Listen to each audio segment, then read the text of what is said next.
Hi everyone, स्वागत है आप सबका आपके अपने चैनल केयर्स क्लासेस में। आज के इस लेक्चर में हम सब देखेंगे क्लास 10th मैथ। इसके पहले वाले लेक्चर में हम सब प्रश्नावली 10.2 का इंट्रो कर चुके हैं और उसका उदाहरण कर चुके हैं ना। तो आज हम लोग देखेंगे अपना प्रश्नावली 10.2। आवृत्ति चल रहा है ना आपका, ठीक है। तो प्रश्नावली 10.2 का बोला कि प्रश्न संख्या 1, 2, 3 में सही विकल्प चुनिए एवं उचित कारण दीजिए। केवल आपको विकल्प नहीं चुनना है, आपको कारण देना है। कारण देने का मतलब आपको सॉल्व करने के लिए बोल दिया। जब भी आपको ऐसा क्वेश्चन पूछे कि कारण भी दीजिए, यानी आपको सॉल्व करके, यहाँ पर आप फिजिक्स या और वैसा सब्जेक्ट थोड़ा पढ़ रहे हो कि आप रीजन बता दोगे या लैंग्वेज बता दोगे 2 लाइन में कि इसलिए ऐसा है तो ऐसा है। कारण देने का मतलब आप सॉल्व कर बताओ कि आपने इतना आंसर आपका कैसे आया। तो कारण देने का मतलब सॉल्व करना। तो पहला क्वेश्चन क्या बोला है, एक बिंदु Q से एक वृत्त पर स्पर्श रेखा की लंबाई।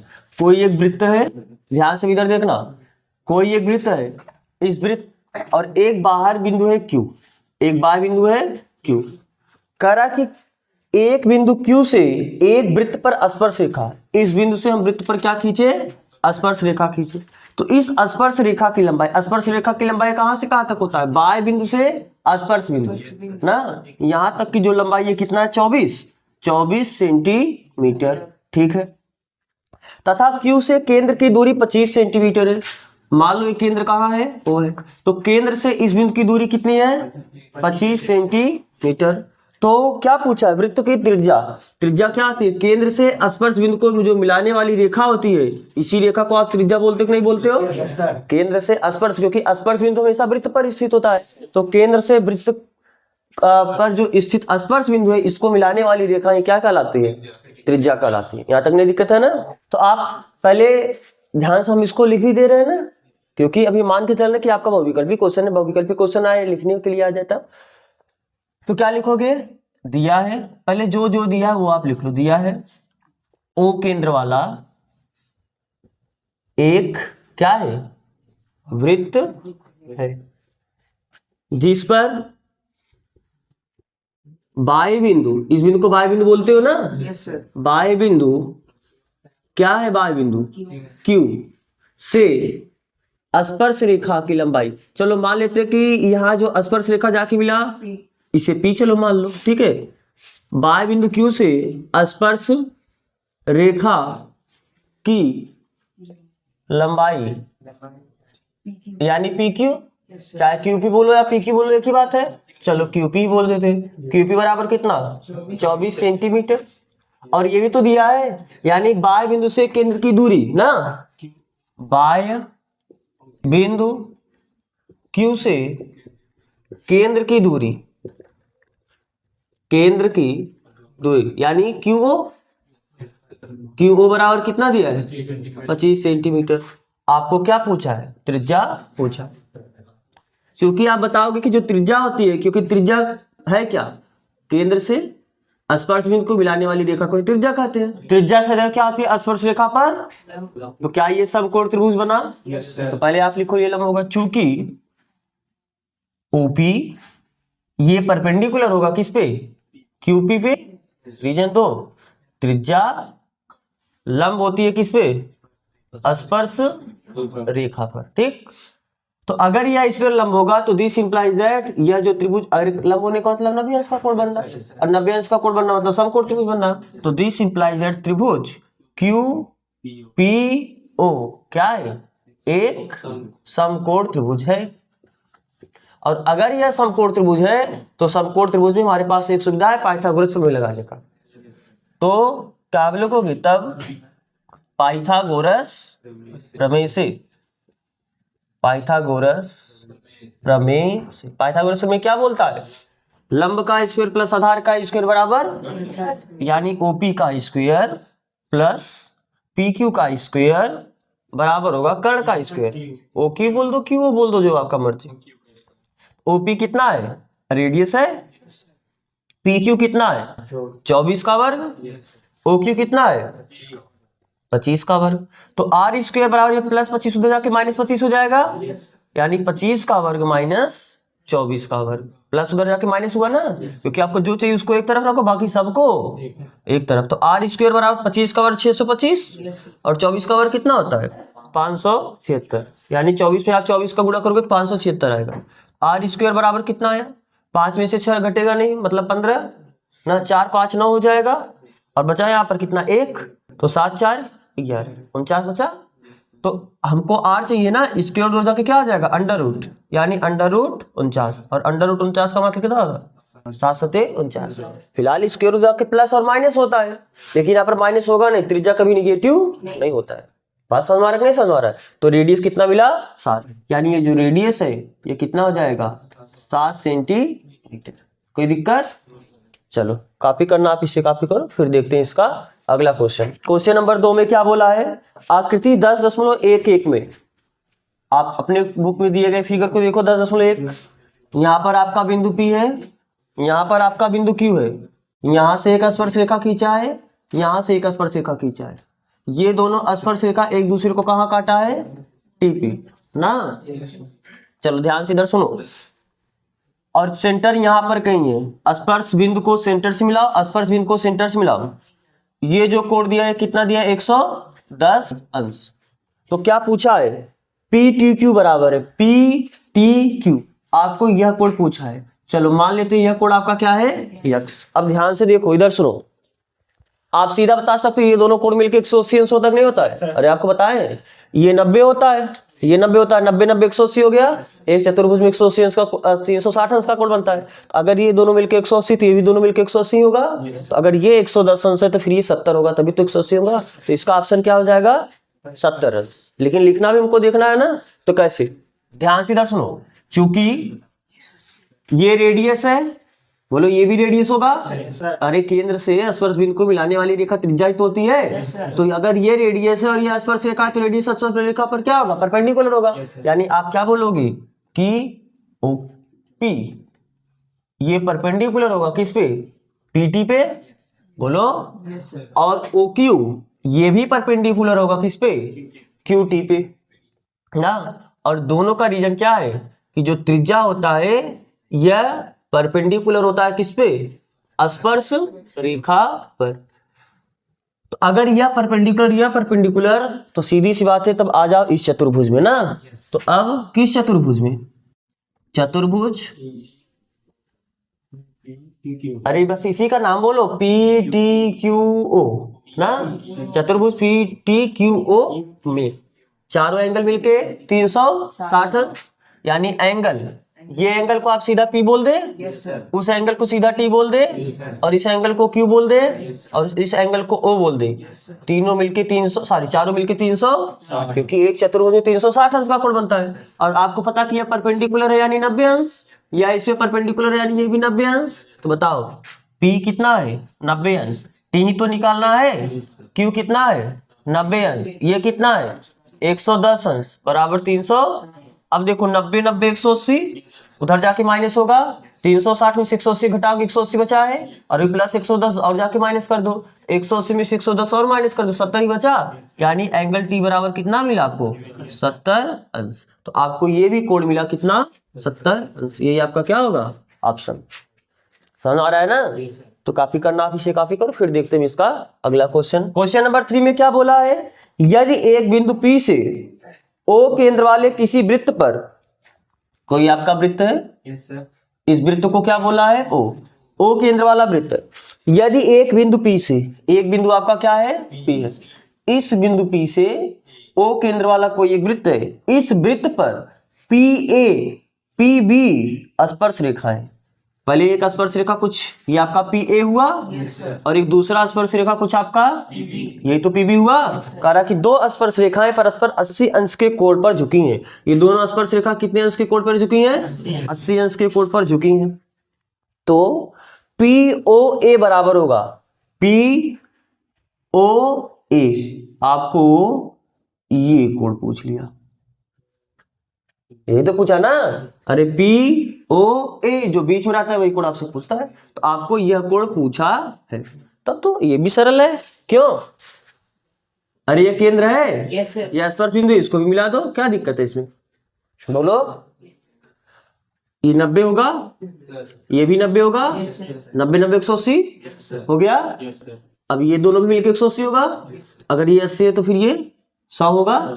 अब ये पूरा 100 होगा, बोलो। और आपको पता है कि ये जो बाय बिंदु को केंद्र से मिलाने वाली इसको बराबर बराबर बांटता है। अगर ये पूरा 100 है तो इधर 50 और इधर, तो इसका 50 ऑप्शन है। आपको पेन भी नहीं उठाना पड़ा, आप सीधा बता दीजिए। अब आप इसको दूसरे तरीके से भी कर सकते हो। कैसे?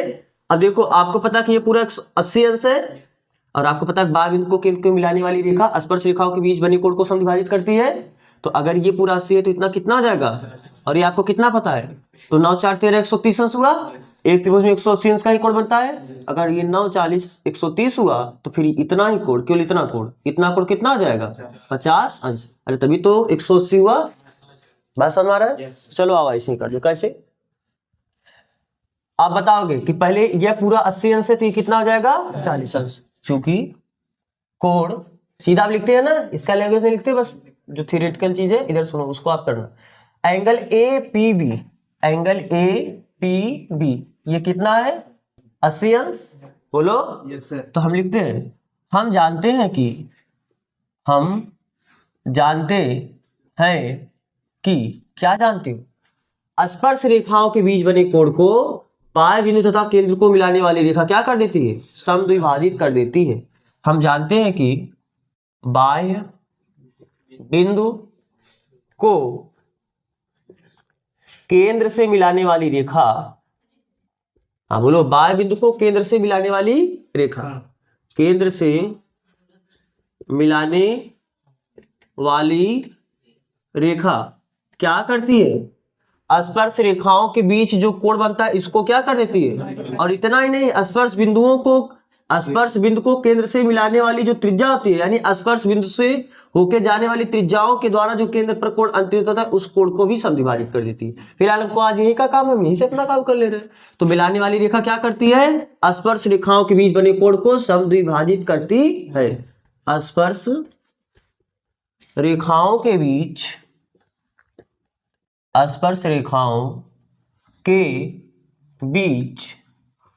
बने कोण को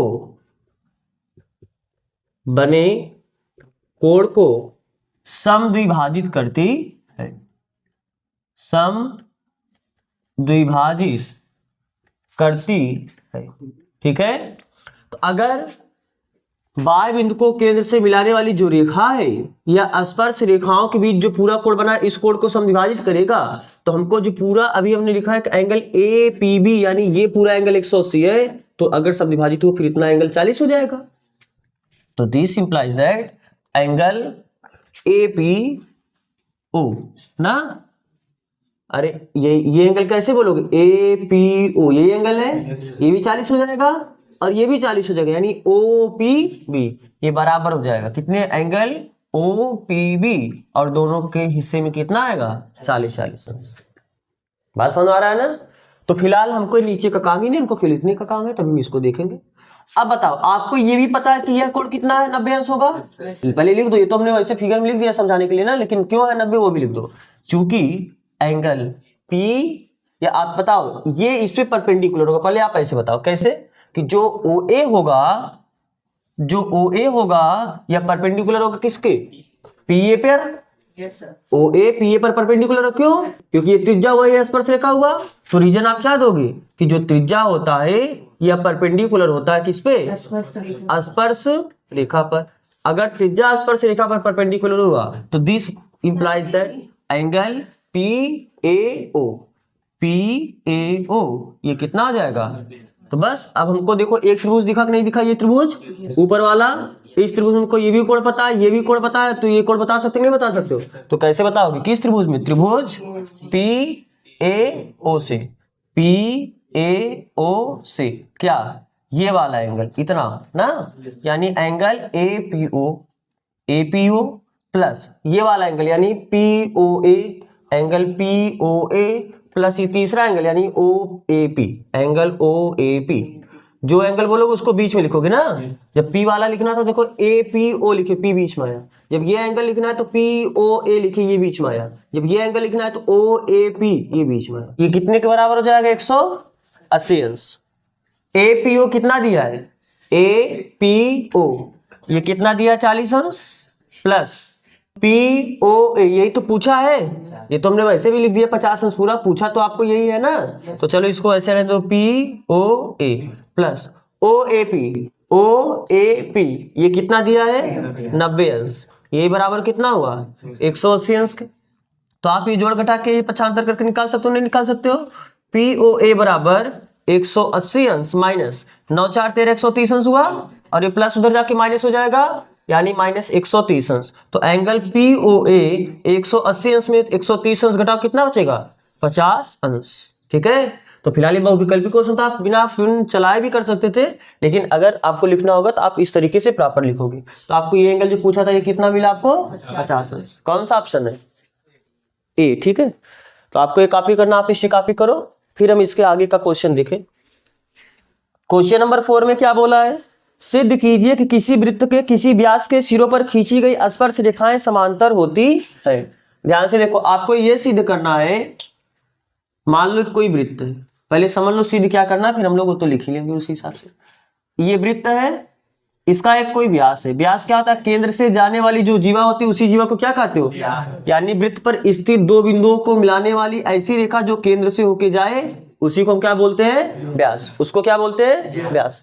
हमें सिद्ध करना है कि किसी व्यास के एंड पॉइंट अंत बिंदुओं से होके जाने वाली जो स्पर्श रेखाएं होंगी वो एक दूसरे के समांतर होंगी। यानी यहां से एक स्पर्श रेखा खींचना होगा, कुछ ऐसे खींचोगे, यहां से एक स्पर्श रेखा खींचना होगा, कुछ ऐसे खींचोगे। आपको सिद्ध करना है कि यह दोनों स्पर्श रेखाएं एक दूसरे की क्या है समांतर। अब ध्यान से देखो, क्या आपको पता है कि यह अगर पूरा व्यास है, मान लो कि यह इसे बिंदु ए का देते, इसको हम बिंदु बी का देते, तो अगर यह पूरा व्यास है तो इतना त्रिज्या होगा कि नहीं होगा, बोलो।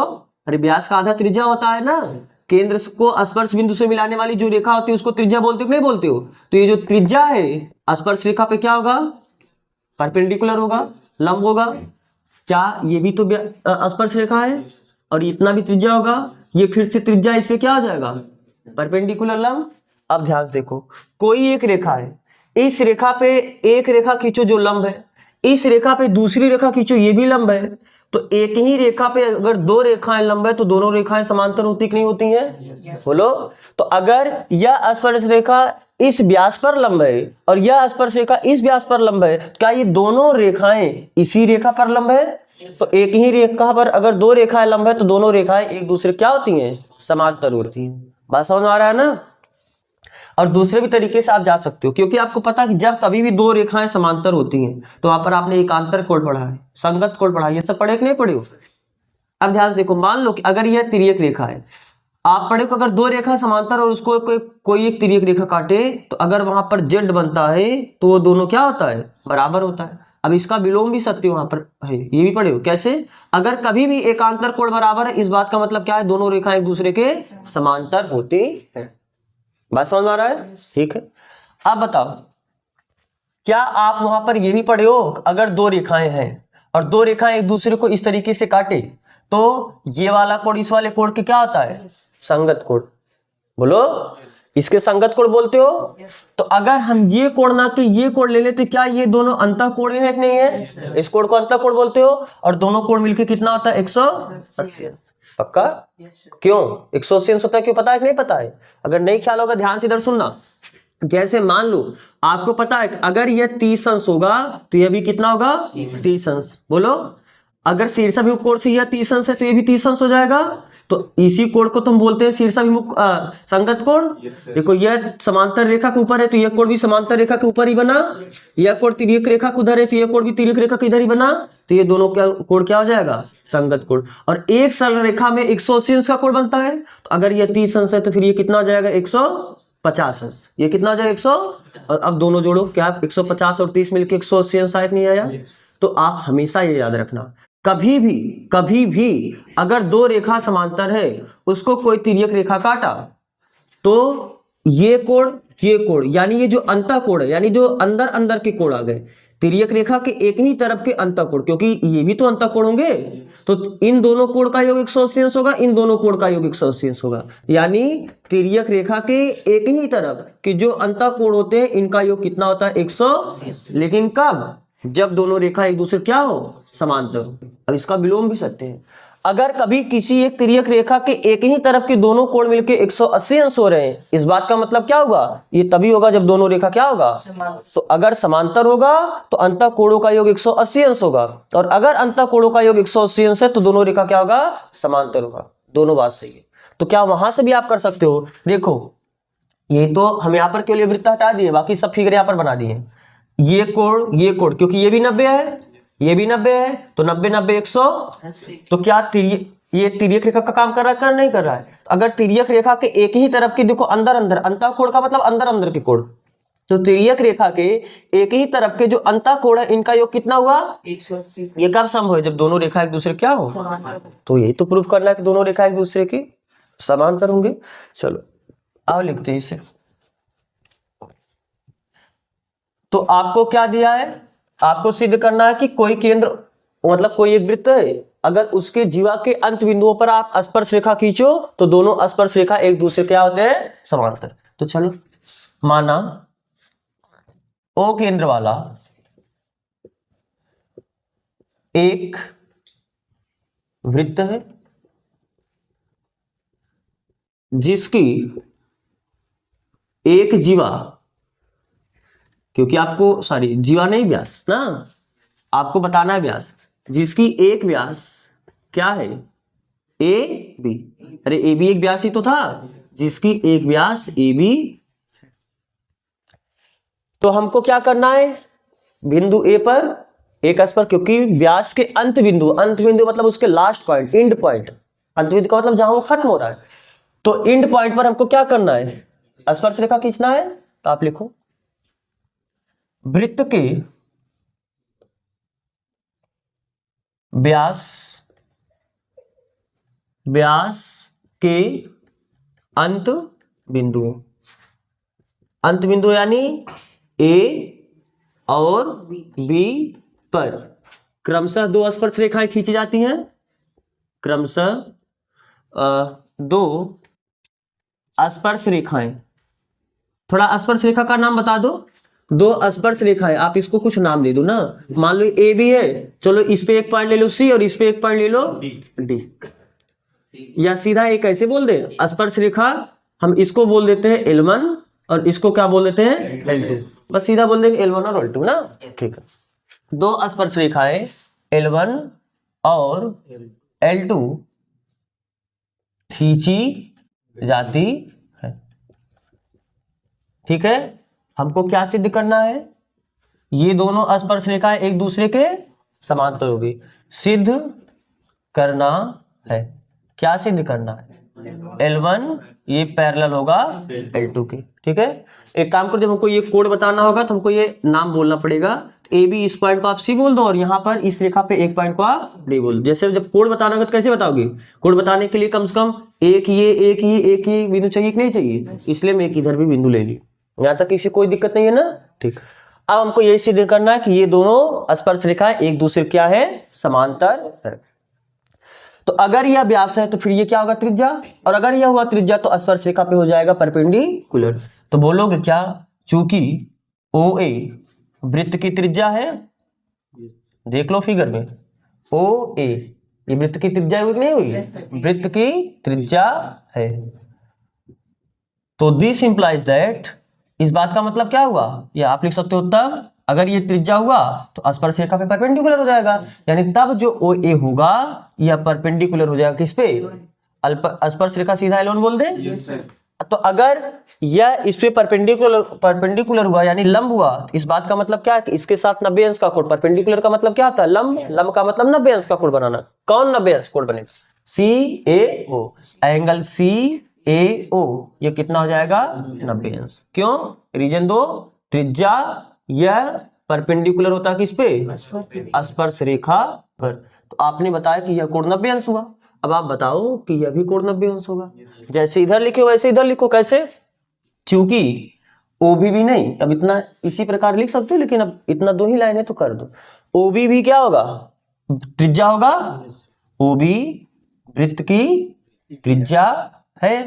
तो अगर यह वृत्त की त्रिज्या है तब क्या होगा, यह भी स्पर्श रेखा पे परपेंडिकुलर होगा ना। तो यानी OB यह परपेंडिकुलर होगा किस पे, लाइन L2 पर, यानी जो स्पर्श रेखा L2 खींचे हो।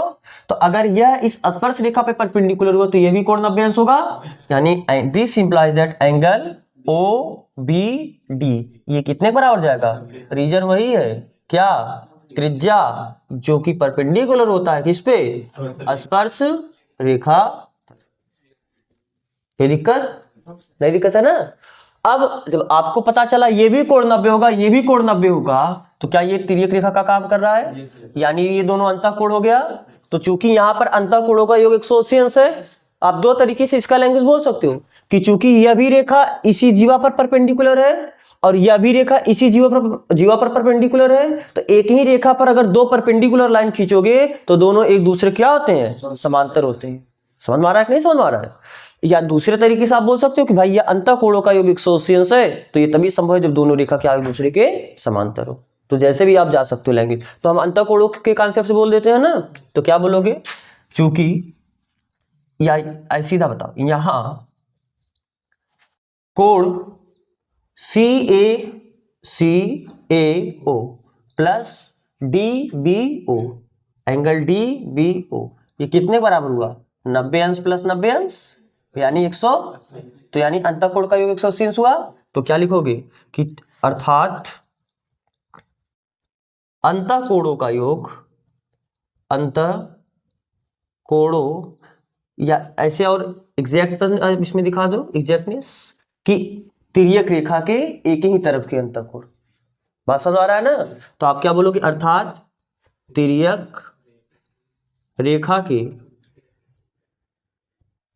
एक ही ओर या एक ही तरफ के अंतःकोणों का योग, अंतःकोणों का योग कितना है, अंतःकोणों का योग 180 अंश, इसलिए दोनों रेखाएं क्या हो जाएगी, समांतर। ये तभी संभव है, इसलिए L1 ये पैरेलल हो जाएगा L2 के। समझ में आ रहा है बात ना। तो आपको ये कॉपी करना, आप इसे कॉपी करो, फिर देखते हैं इसका अगला क्वेश्चन। क्वेश्चन नंबर 5 में क्या बोला है, सिद्ध कीजिए कि स्पर्श बिंदु से, स्पर्श बिंदु कहाँ होता है, वृत्त में ही होता है, यानी वृत्त होगा, उसके किसी बिंदु पर आप स्पर्श रेखा खींचे हो, तो जिस बिंदु पर आपने स्पर्श रेखा खींचा है उसी बिंदु को आप क्या बोलते हो, स्पर्श बिंदु बोलते हो ना। तो ये आपका स्पर्श बिंदु हुआ। तो आपको सिद्ध करना है कि, कहाँ गया 5वां क्वेश्चन, हाँ, सिद्ध करना कि स्पर्श बिंदु से स्पर्श रेखा पर खींचा गया लंब, ये स्पर्श बिंदु से इस स्पर्श रेखा पर अगर आप जो लंब खींचोगे, अरे ये जो लंब खींचोगे, ये लंब कहाँ से होके जाएगा, केंद्र से होके जाएगा।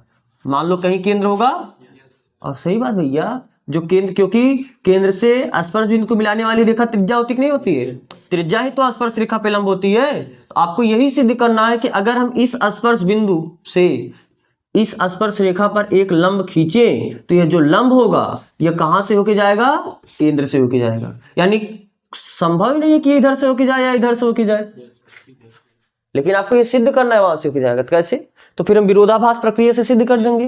कैसे, मान लेंगे कि स्पर्श बिंदु पर, स्पर्श बिंदु से हमने स्पर्श रेखा पर एक लंब खींचा, वह केंद्र से होके नहीं जा रहा है। अगर वो केंद्र से होके जाके यानी ओ से होके नहीं जा रहा, तो मान लेंगे वो ओ डैश से होके जाएगा।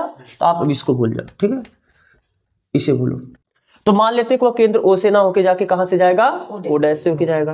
बोलो, तो अगर स्पर्श बिंदु पर, स्पर्श रेखा पर आपने ये जो लंब खींचा, ये लंब ओ से नहीं होके जा रहा है, यानी आपने बोल दिया कि यह लंब है।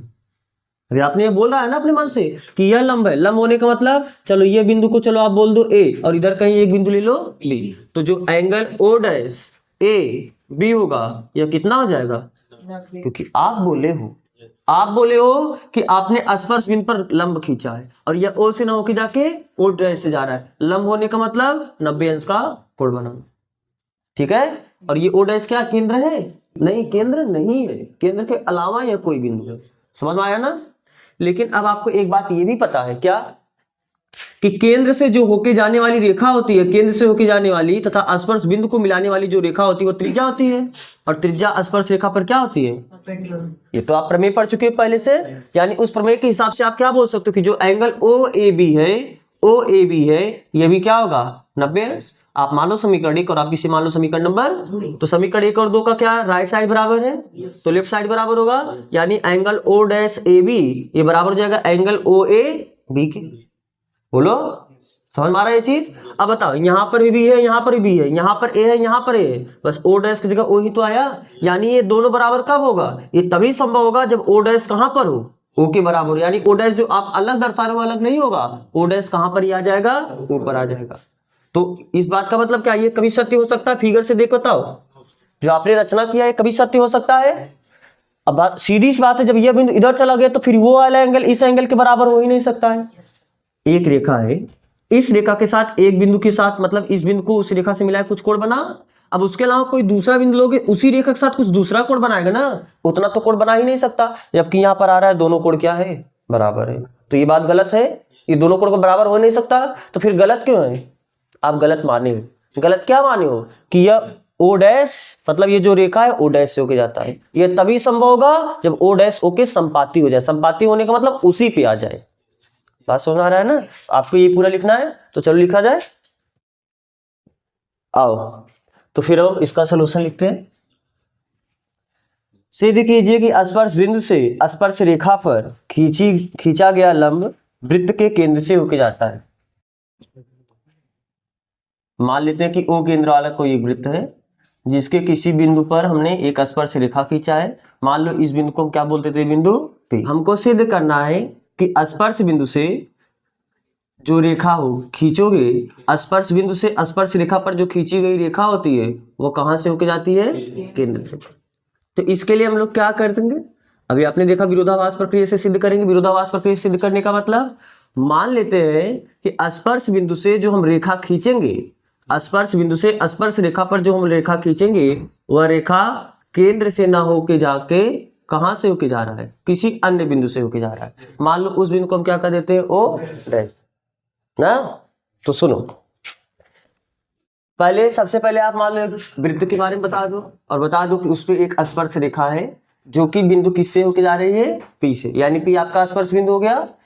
इस रेखा को लिखने के लिए हम इसको चलो क्या बोल देते हैं, एक्स और वाई ना। मान ले इस पे एक बिंदु है एक्स और इस पे एक बिंदु है, क्योंकि जब एंगल लिखने का काम आएगा तो हमको ओ डैश पी और वाई तीसरा बोलना पड़ेगा, इसलिए हम एक पॉइंट अपने मन से ले रहे। तो आप पहले लिखो, माना ओ केंद्र वाला एक वृत्त है, ओ केंद्र वाला एक वृत्त है जिसके बिंदु P पर, जिसके बिंदु P पर एक स्पर्श रेखा खींची जाती है, एक स्पर्श रेखा खींची जाती है, यानी P आपका क्या हुआ, स्पर्श बिंदु। हमें सिद्ध करना है, सिद्ध करना है, क्या सिद्ध करना है, स्पर्श बिंदु से स्पर्श रेखा पर खींचा गया लंब केंद्र से होके जाता है। सिद्ध करना है स्पर्श बिंदु, यानी अब P बोल सकते हैं, स्पर्श बिंदु P से स्पर्श रेखा, स्पर्श रेखा का नाम क्या बोल सकते हो, एक्स पी वाई, बोलो स्पर्श रेखा एक्स पी वाई पर खींचा गया लंब, खींचा गया लंब कहां से होके जाता है, केंद्र से होके जाता है ना। हमको ये सिद्ध करना कि ये केंद्र से होके जाता है, केंद्र, केंद्र यानी ओ से होकर जाता है या जाती है। चलो इसके लिए हम क्या करते हैं, विरोधाभास प्रक्रिया से सिद्ध करेंगे और मान लेंगे कि स्पर्श बिंदु से जो स्पर्श रेखा पर आप लंब खींच रहे हो, मान लेते हैं कि वो केंद्र से होके नहीं जाता ना, ये जो लंब आपने खींचा ये केंद्र से ना होके जाके किसी एक अन्य बिंदु ओ डैश से जाता है। माना स्पर्श बिंदु, स्पर्श बिंदु P से स्पर्श रेखा पर खींचा गया लंब खींचा गया लंब कहां से हो जाता है? बिंदु ओ डैश से होकर जाता है। और ओ डैश यहाँ पर क्या है? केंद्र के अलावा कोई बिंदु है ना। ओ डैश की खासियत क्या है? ये केंद्र ओ नहीं है, केंद्र के अलावा कोई बिंदु है, ओ डैश से होकर जाता है। ठीक, तो अगर यह ओ डैश से होकर जाता है और आसपास रेखा पर लंब है तो फिर यह कोण 90 अंश होगा। यानी क्योंकि आपने बोला ही है ना, खींचा गया लंब यानी लंब है ये। तो अगर ये लंब है तो 90 अंश का कोण बनाएगा। तो यानी angle O dash P Y ये कितने के बराबर होगा? तो फिर लंब है। अब हमें एक प्रॉपर्टी पहले से हम प्रमेय जानते हैं, क्या? कि केंद्र को स्पर्श बिंदु से मिलाने वाली रेखा स्पर्श रेखा पर क्या होती है? क्योंकि केंद्र को स्पर्श बिंदु से मिलाने वाली रेखा त्रिज्या होती है और त्रिज्या सदैव स्पर्श रेखा पर क्या होती है? लंब होती है। तो चूंकि हम जानते हैं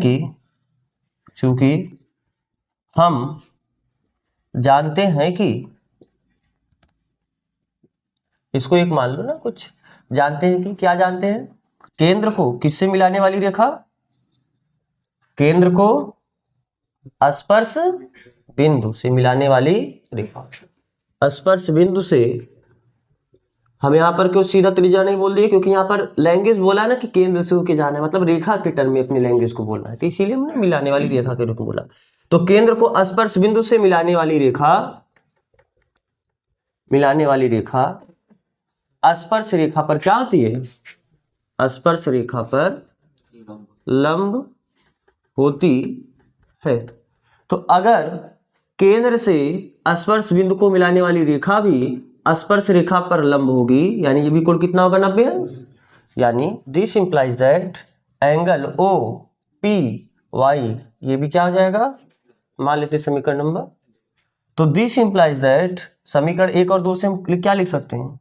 समीकरण 1 और 2 से दोनों का राइट साइड बराबर है, लेफ्ट साइड बराबर होगा, यानी angle O dash P Y ये बराबर होगा एंगल ओ पी वाई। बताओ, ये दोनों एंगल बराबर होगा। लेकिन सीधी सी बात है, चित्र से आप देखो यह वाला एंगल इस एंगल से क्या है? ज्यादा है। तो देख रहे हो ना, अरे ये वाला एंगल इस एंगल से ज्यादा है कि नहीं ज्यादा है? तो जब कोई एंगल ज्यादा है वो बराबर कैसे हो सकता है? नहीं हो सकता है ना, यानी ये संभव ही नहीं है। कब? जब आप ओ को और कहीं मानो, सॉरी ओ डैश को ओ के अलावा और कहीं मानोगे, तब ये संभव ही नहीं है कि दोनों एंगल बराबर आ जाए। लेकिन यहाँ पर बराबर आ रहा है, तो ये तभी संभव होगा जब ओ डैश कहीं और ना होके ऊपर ही आ जाए, तभी तो दोनों एंगल बराबर हो जाएगा। तो आप लिखोगे किंतु चित्र से क्या angle O dash P Y ये तो नहीं बराबर है एंगल ओ पी वाई के, तो ये बराबर आना चाहिए जबकि बराबर है नहीं। तो ये गलती हो रहा है। क्यों गलती हो रहा है? गलत मानने के कारण हो रहा है। और गलत हमने क्या माना है? कि जो लंब है वो ओ डैश से होके जा रहा है, यानी ओ डैश और ओ डैश है क्या? ओ के अलावा कोई बिंदु है, यानी ओ डैश ओ के अलावा ना कोई बिंदु होके कहाँ होगा? ऊपर होगा। तो हम डायरेक्ट अब उतना पूरा नहीं लिखते, हम सीधा लिखते हैं कि this implies that O dash O के अलावा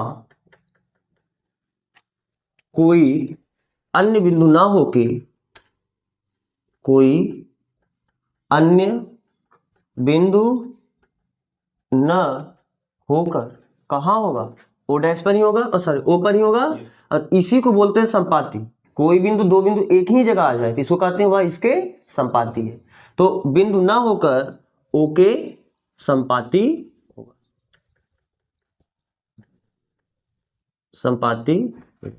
बात समझ में आया ये चीज कि ये जो आपका ओ डैश है ये ओ के अलावा कोई बिंदु ना होके ओ के ही क्या हो जाएगा? संपाती। और जैसे ओ डैश ओ ही हो गया, आपने ये तो माना है कि जो आपका लंब है वो ओ डैश से जा रहा है, ओ डैश अब ओ से ओ पे आ गया, यानी ओ क्या है? केंद्र। तो जब ओ डैश से जा रहा था यानी ओ से जा रहा था, यानी केंद्र से होके जा रहा था। तो आपने सिद्ध कर पाया ना कि ये केंद्र से होके गया। तो अर्थात या अतः, अर्थात नहीं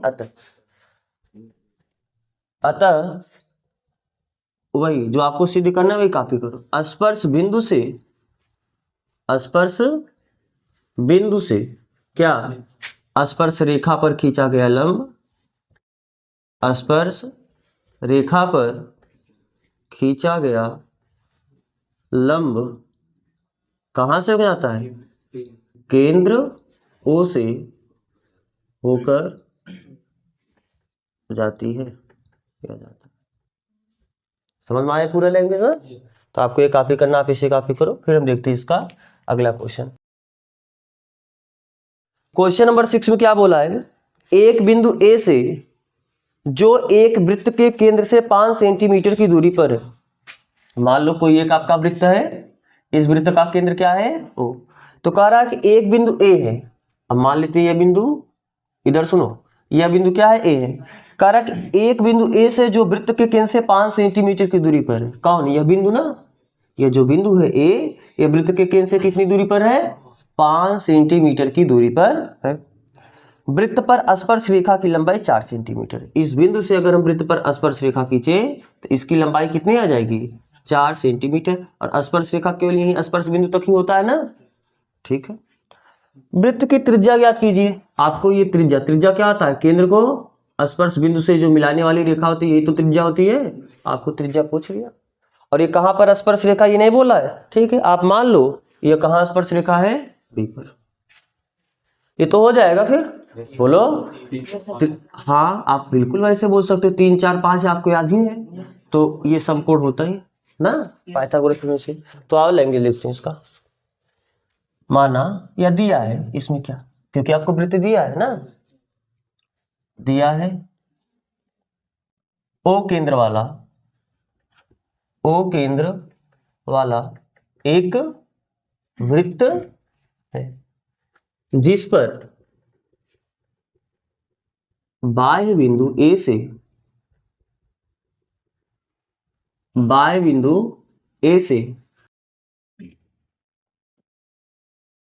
बिंदु बी पर एक स्पर्श रेखा खींची जाती है। बिंदु बी पर एक स्पर्श रेखा खींची जाती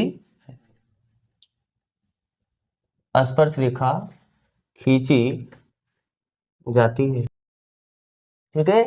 और आपको ये भी दिया कि इस बिंदु ए की ओ से दूरी, यानी ए ओ बराबर आपको कितना दिया है? 5 सेंटीमीटर। ए बी आपको कितना दिया है? 4 सेंटीमीटर। और ओ बी आपसे पूछा है, ओ बी यानी त्रिज्या आपसे पूछी। समझ आ रहा है ना जी? अब क्या ये समकोण त्रिभुज होगा? लेकिन आपको लिखना पड़ेगा क्यों समकोण त्रिभुज होगा, क्योंकि जो त्रिज्या होती है वो स्पर्श रेखा पर लंब होती है। तो चलो बोलो, चूंकि क्या ओ बी यह परपेंडिकुलर होगा किस पे? ए बी के रीजन। त्रिज्या परपेंडिकुलर होती है किस पे? स्पर्श रेखा पर ना। त्रिज्या जो होती है वो स्पर्श रेखा पर परपेंडिकुलर होता है। तो दिस इंप्लाइज दैट अगर ये इस पे परपेंडिकुलर यानी ये एंगल 90 अंश हुआ, एंगल ओ बी ए ये कितना हो जाएगा? अगर ये 90 अंश होती तुरंत समकोण त्रिभुज बन जाएगा। तो समकोण त्रिभुज क्या नाम बताओ? ए बी ओ से। क्या पाइथागोरस प्रमेय लगाने पर, या सीधा ए बी ओ से आप बोल सकते हो क्या? जब आपने बोल दिया समकोण त्रिभुज, इतना अंडरस्टूड है कि पाइथागोरस प्रमेय आप लगा सकते हो। क्या? लंब का स्क्वायर प्लस आधार का स्क्वायर बराबर, तो लंब कितना है? ओबी का स्क्वायर प्लस आधार ए बी का स्क्वायर बराबर कर्ण ए ओ का स्क्वायर। ओबी कितना है? आर का स्क्वायर, ये तो निकालना है। ए बी कितना है? 4 का स्क्वायर बराबर ए ओ कितना है? 5 का स्क्वायर। तो आर स्क्वायर प्लस 4 का स्क्वायर 16, 5 का स्क्वायर 25। तो R square equal to 25 minus 16, तो कितना हो जाएगा? 25 में से 16 घटाओगे 9, तो स्क्वायर उधर जाके अंडर रूट हो जाएगा। तो आर बराबर 3 आया। वैसे तो प्लस माइनस 3 आएगा, लेकिन रेडियस नेगेटिव हो नहीं सकता है। अरे रेडियस नेगेटिव कैसे हो सकता है? प्लस माइनस क्यों बोला? क्योंकि जब स्क्वायर उधर जाके अंडर रूट होता है तो प्लस और माइनस के साथ होता है, तो माइनस आने का चांस ही नहीं, क्योंकि रेडियस एक लंबाई है और किसी भी चीज की लंबाई नेगेटिव नहीं हो सकती है। समझ में आ रहा है ना? तो आपको कॉपी करना, आप इसे कॉपी करो। फिर देखते हैं इसका अगला क्वेश्चन, यानी क्वेश्चन नंबर 7। क्वेश्चन नंबर 7 में क्या बोला है? दो संकेंद्री वृत्तों की त्रिज्या 5 सेंटीमीटर तथा 3 सेंटीमीटर है। संकेंद्री भी आपको बताए थे। संकेंद्री का मतलब ऐसा वृत्त, हाँ, समान केंद्र वाला ऐसा वृत्त जिसका केंद्र एक ही हो। यानी एक इसी केंद्र से लेके हमने छोटा वृत्त बनाया है और यही केंद्र लेके हमने एक बड़ा वृत्त बनाया है। आप देख लेना, थोड़ा फिगर इधर उधर हुआ होगा। तो ये आपका क्या है? संकेंद्री वृत्त है ना, ठीक है। तो कह रहा है कि दो संकेंद्री वृत्तों की त्रिज्याएं 5 सेंटीमीटर तथा 3 सेंटीमीटर। जो बड़े वाली वृत्त होगी इसकी त्रिज्या को आप 5 सेंटीमीटर, और जो छोटी वाली वृत्त है इसकी त्रिज्या को हम कितना मान लेते हैं, और त्रिज्या पता है ना, यही तक होता है, ठीक है। बड़े वृत्त की उस जीवा की लंबाई ज्ञात कीजिए जो छोटे वृत्त को स्पर्श करती है। बड़े वृत्त की बहुत सारी जीवा होगी, हमको उस जीवा की लंबाई ज्ञात करनी है जो छोटे वृत्त को क्या करती है, यानी ऐसा, समझ में आ रहा है ना। तो ये लंबाई कैसे आपको ज्ञात होगा, अब ध्यान से देखो। ऐसा इससे रिलेटेड क्वेश्चन आपने एक बार किया है ना। तो जैसे मान लो यह केंद्र है और आपको पता है कि ये फिर क्या होगा, त्रिज्या होगा किस वृत्त का, छोटे वृत्त के लिए। आप बड़े वृत्त को बोलो, छोटे वृत्त के लिए यह स्पर्श रेखा है, छोटे वृत्त के लिए यह त्रिज्या है, और त्रिज्या स्पर्श रेखा पर क्या होती है, लंब होती है। अब आप छोटे वृत्त को जब भूल जाओगे तो बड़े वृत्त में एक जीवा पता है, और बड़े वृत्त का वही केंद्र है, केंद्र से जीवा पे लंब पता है, तो केंद्र से जीवा पर डाला गया लंब जीवा को क्या कर देता है, समद्विभाजक, यानी जितना ये होगा उतना। तो आप ये दूरी निकाल लो, तो फिर आपको ये दूरी तो बस उसका डबल करना है। तो कैसे निकालोगे, देखो क्या ये दूरी पता है कितनी होगी, अरे छोटे वृत्त की त्रिज्या है, छोटे वृत्त की त्रिज्या कितनी है, 3 सेंटीमीटर।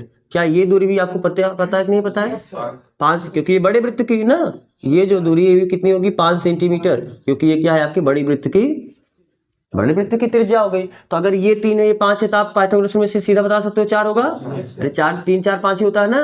अगर ये दूरी 4 हुई तो फिर इसका डबल कर दोगे 8, तो बस आपको मिला। लेकिन आपको ये लिखना है ना। तो चलो मान लेते हैं कि O केंद्र वाला क्या है, जो ये दोनों संकेंद्री वृत्त हैं, ये दोनों का केंद्र क्या है, O।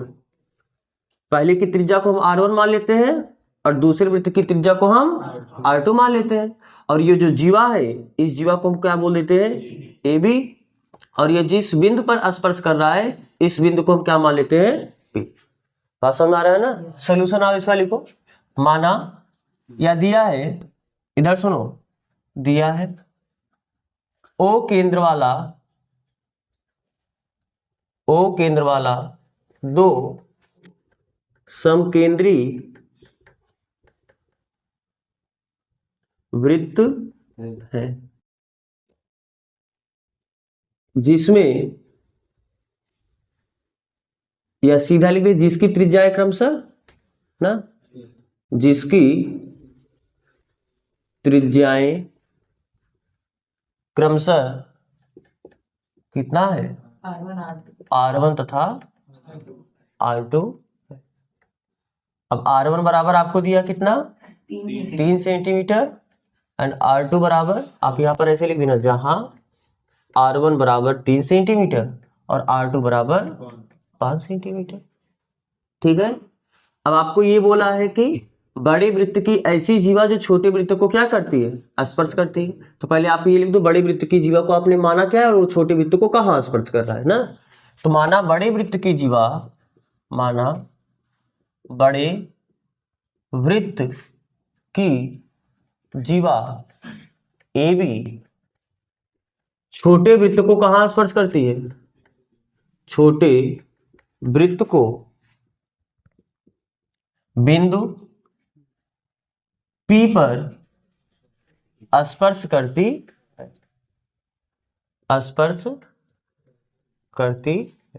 ठीक है। तो पहले आपको ये सब बताना पड़ेगा कि ये लंब होगा और ये दोनों बराबर होगा। अब ये लंब कैसे होगा, क्योंकि अगर छोटे वृत्त को स्पर्श किया तो छोटे वृत्त के लिए ये क्या हुआ, स्पर्श रेखा हुआ, और छोटे वृत्त की ये त्रिज्या है, तो त्रिज्या स्पर्श रेखा पर क्या होती है, लंब ना। तो चूंकि आप सीधा बताओगे या बता दो, चूंकि AB छोटे वृत्त के लिए स्पर्श रेखा है, छोटे वृत्त के लिए क्या है, स्पर्श रेखा है, स्पर्श रेखा है। दिस इंप्लाइज दैट अगर स्पर्श रेखा है तो OP परपेंडिकुलर हो जाएगा AB पर।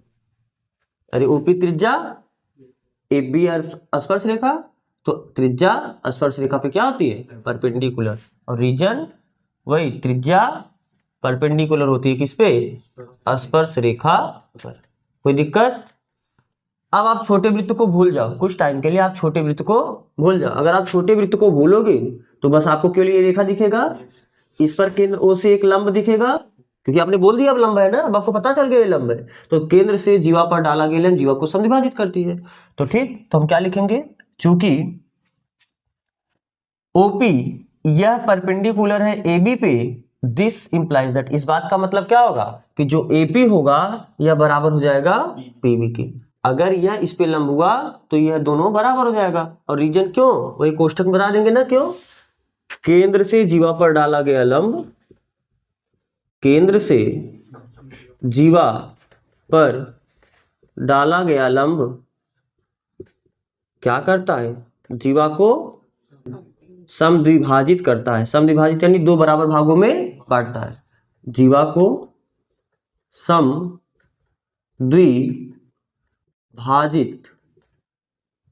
करता है।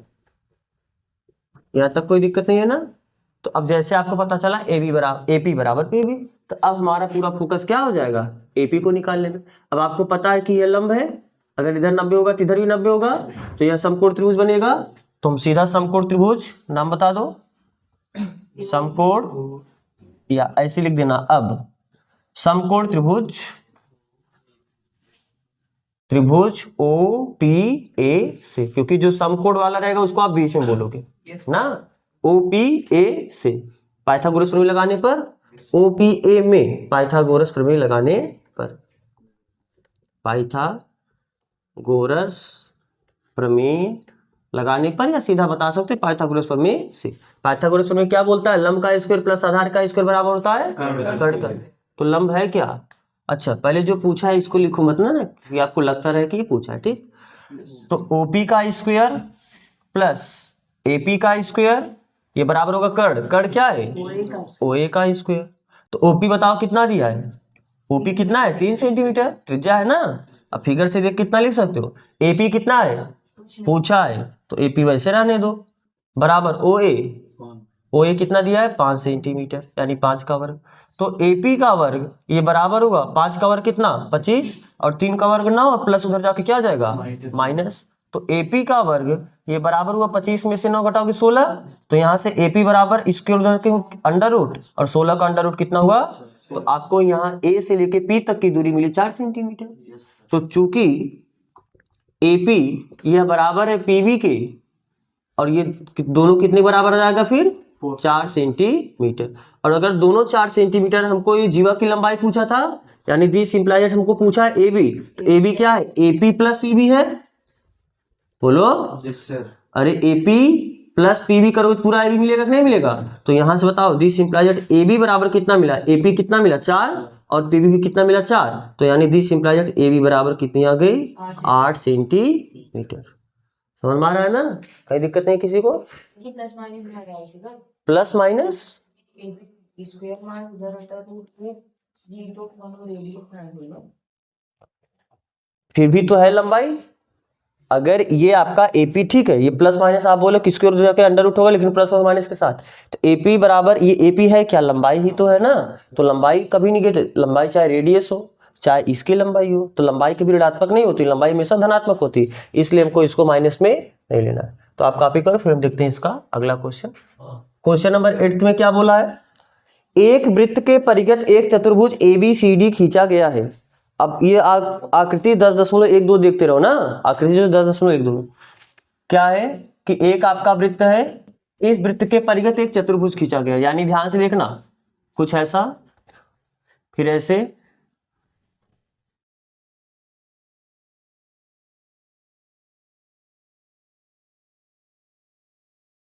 आपको ये बोला है ना कि एक आपका वृत्त है, इस वृत्त के परिगत, परिगत मतलब इसके चारों तरफ से होके जाता हुआ।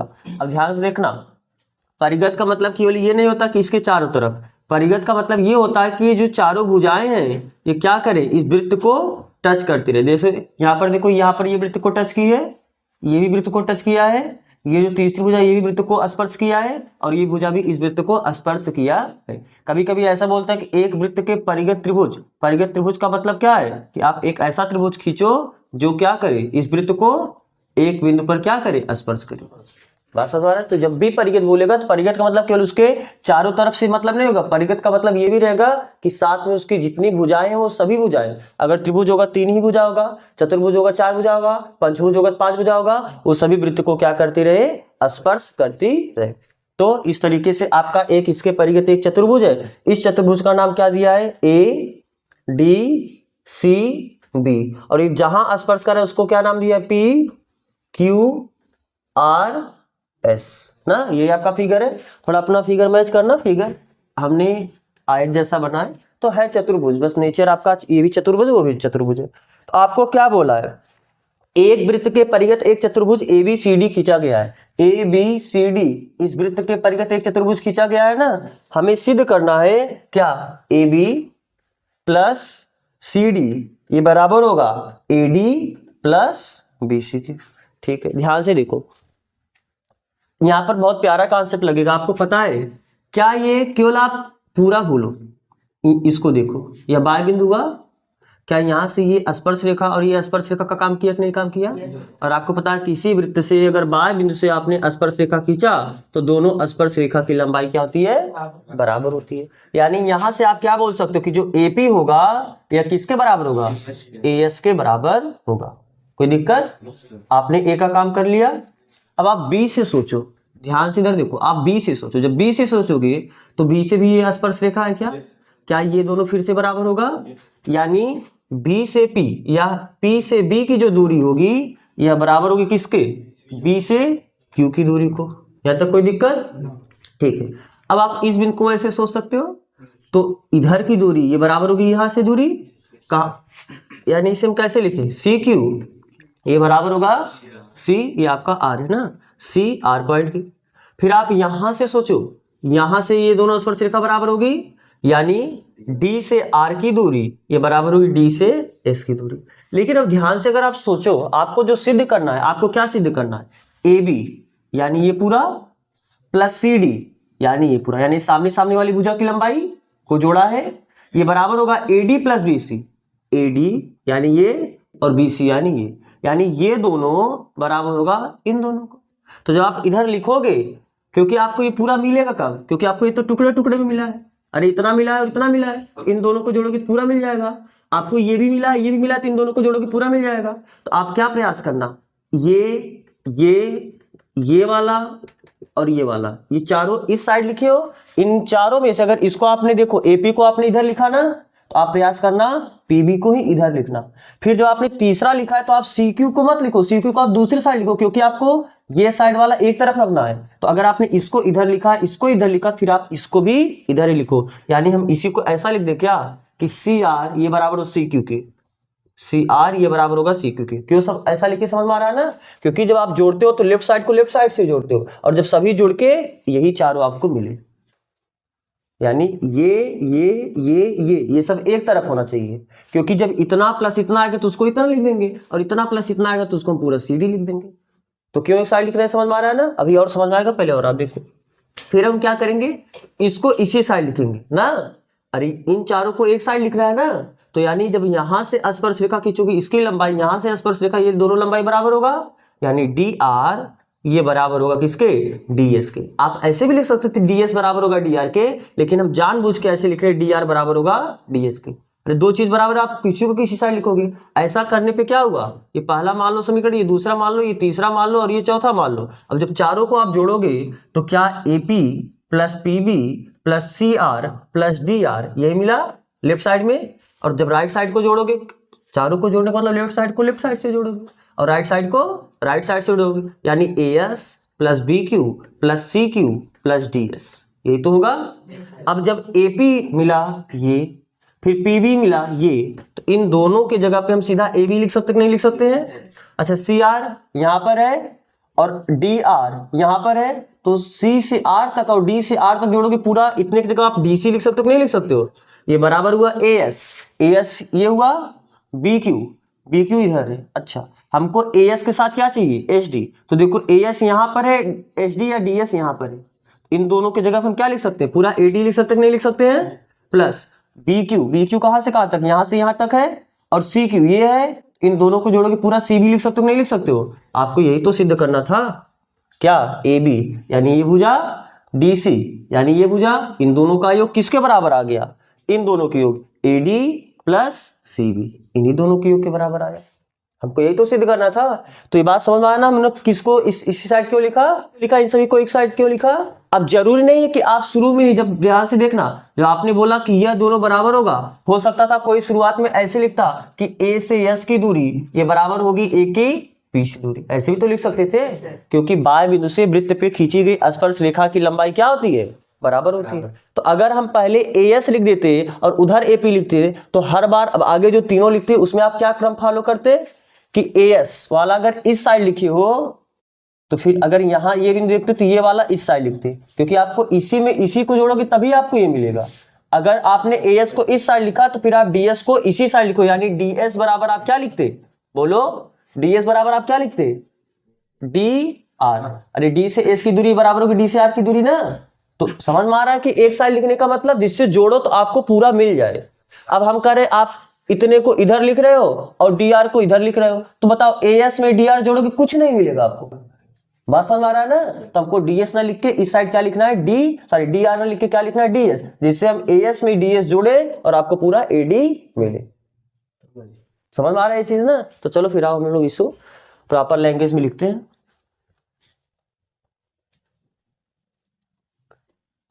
माना ओ केंद्र वाला ना, इसका केंद्र मान लेते हैं क्या, ओ। माना ओ केंद्र वाला एक वृत्त है जिसके परिगत क्या, एक चतुर्भुज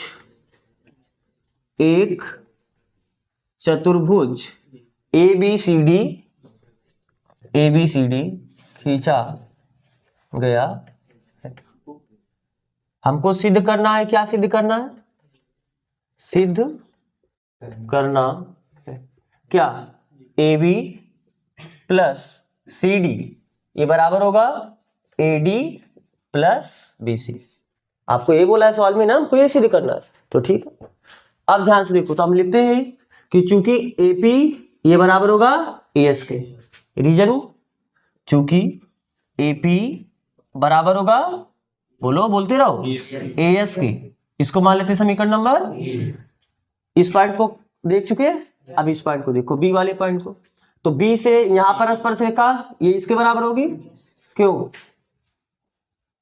या इसके लिए हम थोड़ा एक लैंग्वेज और लिख देते हैं, थोड़ा ज्यादा क्लियर हो जाएगा।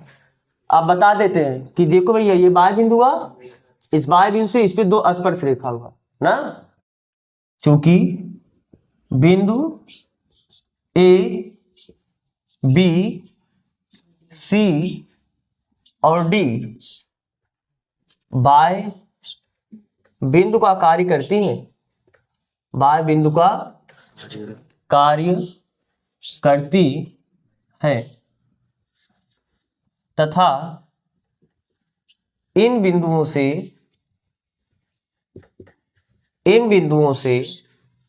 AP AS, AP and AS comma BP and BQ comma CQ and CR तथा डीआर तथा डीएस, डीआर एंड डीएस। ये क्या है, वृत्त पर स्पर्श रेखा ही तो है, वृत्त पर स्पर्श रेखाएं। तो अगर ये वृत्त पर स्पर्श रेखा है तो हम सीधा बताएंगे कि दिस इंप्लाइज दैट, बताओ आप ध्यान से, अब यहां से एपी ये बराबर होगा किसके, एएस के, ये इसके बराबर होगी ना, फिर ये इसके बराबर होगी। तो अगर हमने एपी को इसी साइड लिखा है तो इसको भी इसी साइड, क्योंकि इन दोनों को जोड़ेंगे तो आपका काम बने, यानी बी से पी की दूरी ये बराबर होगी बी से क्यू की दूरी, ठीक है। अब आप इस पॉइंट पे आ जाओ, तो हमको इतना प्लस इतना, यानी ये सब एक ये एक ही तरफ चाहिए, तो यानी C R plus C R ये किसके बराबर होगा, सी क्यू के, बोलो, फिर डी से यहां की दूरी ना, यानी डी आर ये बराबर होगी डी एस के। समझ में आ रहा है ये बात। रीजन 2 क्या, कि बाय बिंदु से बाय बिंदु से वृत्त पर, एक काम करना, इसको कुछ समीकरण मान लेना ना, 1 2 3 और 4, ठीक है। अब लिख दो, बाय बिंदु से वृत्त पर खींची गई स्पर्श रेखाओं की लंबाई क्या होती है? समान होती है। बाय बिंदु से वृत्त पर खींची गई स्पर्श रेखाओं की लंबाइयां क्या होती हैं? समान यानी बराबर होती है। तो बस अब आपको क्या करना है, इन चारों समीकरण को जोड़ देना है ना, यानी समीकरण 1 में जोड़ना है समीकरण 2, इसमें जोड़ना है समीकरण 3 और फिर इसमें जोड़ना है समीकरण, आप लिखो कैसे लैंग्वेज में, समीकरण 1 2 3 4 को जोड़ने पर ना। तो जब जोड़ोगे सबका लेफ्ट साइड से जुड़ेगा और सबका राइट साइड से जुड़ेगा, यानी AP plus BP plus CR plus DR ये बराबर होगा AS plus BQ plus CQ plus DS। नहीं दिक्कत? अब हम थोड़ा क्रम से इसी को अरेंज करके लिखते हैं जिससे जोड़ने मिले। AP और BP तो एक साथ ही हैं, तो AP प्लस BP, अच्छा BP को वैसे PB लिख दें, कोई दिक्कत नहीं होगा ना। अरे BP को आप PB भी लिख सकते हैं, ठीक है। प्लस CR किधर है? इधर आपको देखो CR प्लस DR ना, DR को मैं RD लिख दे, बोलो ऐसा लगेगा C से R तक चलोगे फिर R से D तक चलोगे ना, ठीक है। बराबर AS किधर है? इधर है AS। अब AS के साथ हमको HD चाहिए, तो HD यहाँ पर है, तो DS है, तुम इसको HD लिख सकते नहीं लिख सकते हैं, तो हम इन दोनों को एक साइड लिख दिए ना, एक पास। फिर यहाँ पर बचा क्या? हाँ SR लिखा गया, ठीक है HD। फिर यहाँ पर क्या बचा? BQ, और यहाँ पर अब BQ बचा ना, तो BQ के साथ हमको QC चाहिए, यहाँ पर CQ दिया, तुम इसको QC करके लिख सकते नहीं लिख सकते, ठीक है। अब ध्यान से देखोगे तो आपको क्या मिलेगा? AP प्लस PP है कितना? पूरा AB है, और CR प्लस RD क्या है आपका? CR प्लस RD, ये आपका CD है ना। अरे बोलो C से R तक, फिर R से D से जोड़ोगे पूरा CD आएगा, ये बराबर हुआ A से S, AS प्लस SD, ये आपका पूरा AD आया, प्लस B से Q और Q से C, ये आपका पूरा क्या आ गया? BC। तो क्या हमको चाहिए क्या था? AB प्लस CD, ये क्या होगा? BQ प्लस, अच्छा ये BC होगा ना, ठीक है, इसको BC बना लेना। अब बताओ आपको चाहिए क्या? AB प्लस CD, ये तो आपको मिला ही है, AD प्लस BC ये तो आपको सिद्ध करना था, तो ये आपका क्या हुआ? प्रूफ हुआ। समझ में आया कि नहीं ये क्वेश्चन? बोलो। तो आपको ये कॉपी करना, आप इसे कॉपी करो, फिर आज ये क्वेश्चन नंबर 8 तक ही करते हैं, तो क्वेश्चन नंबर 9 को हम लोग अगले लेक्चर से करेंगे। तो यहाँ तक जुड़ने के लिए आप सबका बहुत बहुत धन्यवाद।